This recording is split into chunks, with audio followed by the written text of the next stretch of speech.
Hello, hello, hello, hello, guys. What's going on this Wednesday? Yes, yes, yes, yes. You guys know what time it is? Do you guys know what time it is? Hello, hello, how are you? Hello, hello.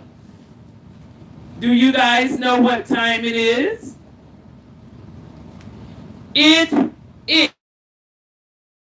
is the gate recap discussion time.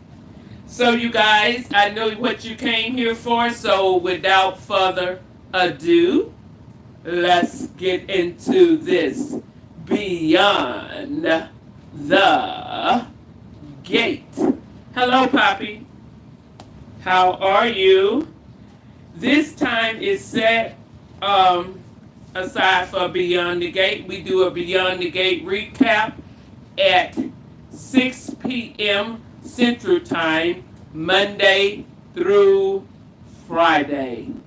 And this discussion will be the episode yesterday. We will discuss the episode that played today, tomorrow. So let's get into it. So first and foremost, I usually just jot down some notes from the show in case, I forget something. Yesterday was pretty interesting. When it first came on, they brought on Naomi and her husband.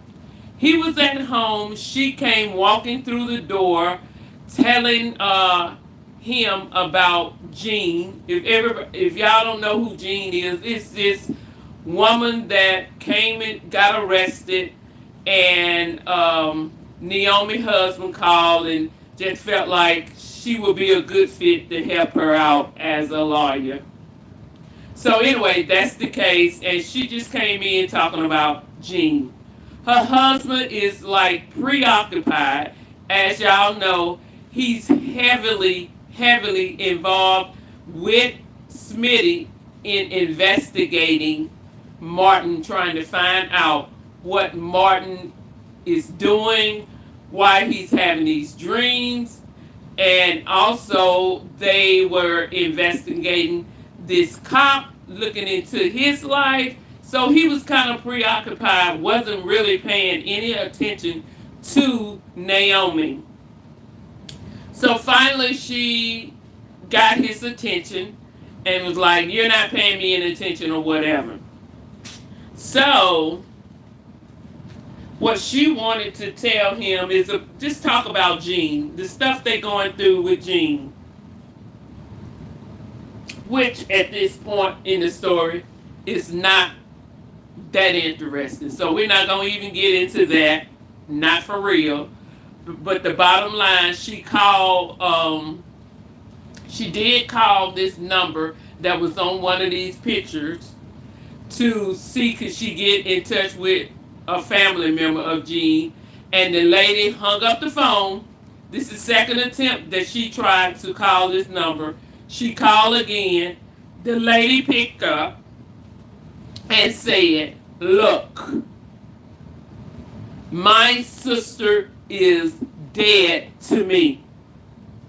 Do not call me again." So that is a leeway because they didn't know was that number relevant or not. So now they know that that is her sister. So they probably gonna be working on that, trying to get them together. Let's move past that. Okay, Martin. Y'all know Martin is kind of up to here with the situation he in as far as the kidnapping and all of that. Y'all know he tired. He said he gonna handle the situation himself. Correct? Everybody at that point, right? Because that's about 2 or 3 episodes away. So what he did, he actually called a press conference. Sorry, guys. called a press conference, and his solution to the problem is to confess. At this point, we already know something happened. We already know he did something really, really bad.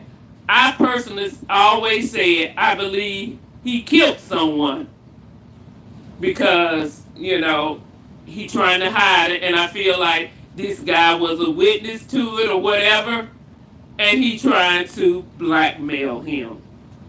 So anyway, he called his press conference. Vernon, his granddad, Bill, Joey, none of the crooked cop, none of them want him to do this press conference. None of them want him to tell the people what the story is, because all of them will be incriminated.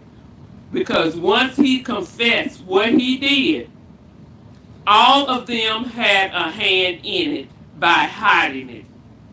So, hey, they will possibly get criminal charges and get in jail. So they don't want him to do that. So they trying to convince him to call off this press conference and all of this here.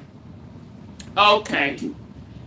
Martin is determined to go ahead on with the press conference.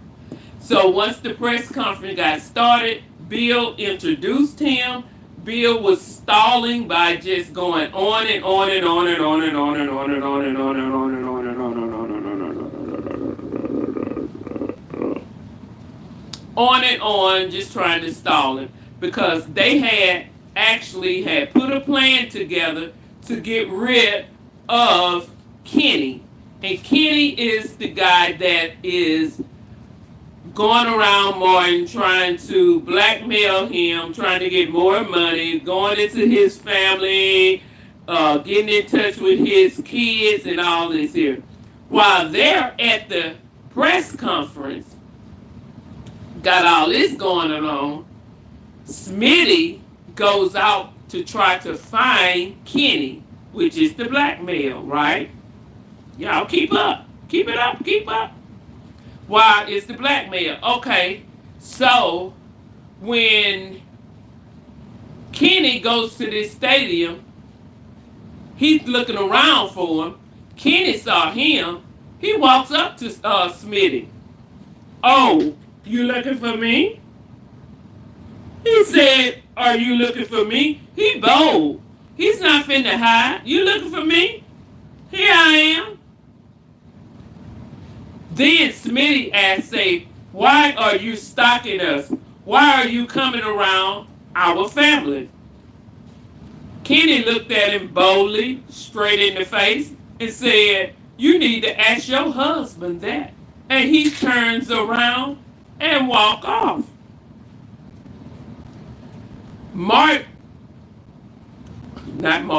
Smitty then called Kenny and say, hey. The guy turned around and came back down the bleachers and said, yeah. He said, you got to tell me what's going on, blah, blah, blah. And he said, what? And he said, what you want me to tell Martin? Tell me what you want me to tell him. So the guy said, tell him I need my money. He needs to pay me off.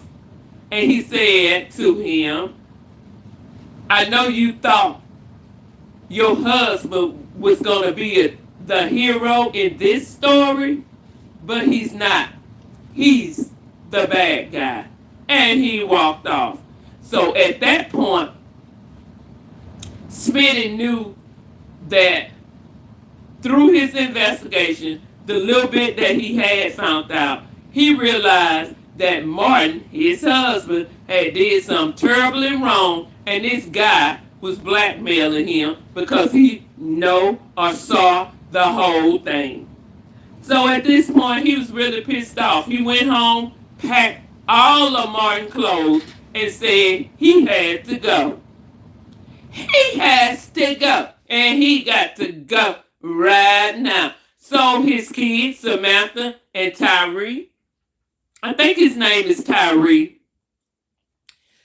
they was all looking and upset and saying, no, Dad, Pops can't go. We can work it out. Y'all know how kids is. Y'all know how teenagers is. So they was all upset and blah, blah, blah. So he explained, yeah, he done put our family in danger. He didn't let us know what was going on, and that's not right. So he gonna have to go. We'll work it out. We'll figure something out, but he gonna have to leave the house. So that's it for the kids. That's pretty much what was going on with them. So back to the press conference. So, like I said, Bill was up there rambling, trying to prolong it because he knew he has a plan, and he knew they was out looking for the guy. So Martin stopped him because he was going on and said that was enough and let's get on with the conference.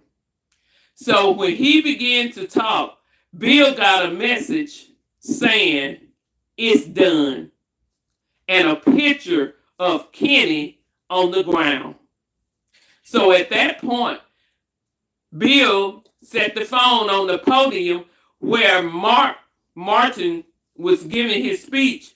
And when Martin looked down and saw the message and the picture of the guy on the ground, Martin, like I told y'all the other day, he weak. He kind of stuttered, stopped talking, moved himself, looked like he was going to fall out. Y'all, it looked like he was going to faint. So Bill came and just took over and just told the people, hey, the press conference is canceled. A family matter, personal family matter have came up, so we're going to have to cancel the press conference to a later date.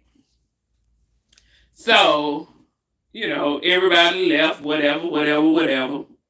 And that was the end of that little situation. Let's see, did I miss anything? Let me see. All right. Look for the board. And that's about it. But one thing, Joey, y'all know Joey, he the one owned the casino and get people hooked on gambling and all this here. He was also there at the press conference, and he called Vanessa to meet him there. So Vanessa was like sitting at the table like, why are you calling me to meet me here? If you wanted to see me, we could have went anywhere. We didn't have to come here. Why? Something ain't right. Something ain't adding up. Why did you call me to meet you here? So y'all know Vanessa crooked just like Joey. So she sat there and she thought about it. She said, okay. She said, you brought me here for a witness. You brought me here for an alibi. You came to this press conference for an alibi. Because, wow, let me tell you this, but she don't know this at the time. See, they hired somebody, the crooked cop, to kill Kenny, the blackmailer that was blackmailing them, right? So, they all at the press conference. They all on TV. Bill, Vernon, Joey, they on TV. So, even when they find the guy, or if they find the body, they can tell about what time the person died, right? So they got alibi that they was there. So it couldn't have been them. It couldn't have been them. So they criminals at heart. But Vernon and Martin was very upset because they killed the guy. I picture Vernon and Marcus, they crooked too, but they try to act like they got so much morals. You know what I mean? Oh, don't kill him. Other word, whoop his, beat him up, but don't kill him. That's immoral. You don't do that. This and that. But you'll beat him almost to death. So for some reason, that makes you feel like you're better, or you got morals, or you got standard, or Bill is beneath you. Baby, them Duprees ain't no better than Bill. Matter of fact, they probably worse. Because Bill is who he is. Them Duprees, they hide behind foolishness. Foolishness. Y'all, if y'all ain't looking at this story, y'all need to start. Because it is good, good, good. I kid you not. And I want y'all to entertain. I want y'all to chat with me. I want y'all to get in here and tell me what y'all think. Because baby, this story is off the chain. I want y'all to know that this story is good, y'all. Y'all need to get into it. It come on CBS. It come on CBS. Now, I don't know what time it come on in y'all time zone. But if you in Central Time Zone, it come on at 1 o'clock. 1 to 2. Y'all need to get in it. I'm telling you, this beyond the gate. This beyond the gate. There ain't no joke on there. That is it, you guys. That is it for this episode. And we're going to discuss today episode. I may starting next week. I think I'm going to discuss what came on that day, because with me going live at 6 Central Time, everybody should have already seen it. So we're going to start Monday going day to day. So on Friday, I will recap Thursday and Friday all together. And Monday, we're going to discuss the story at hand. What happened that day. Because baby, it's juicy. It's juicy, y'all. Anyway, you guys, check you later. See y'all tomorrow. Beyond the gate. Peace out. Bye-bye.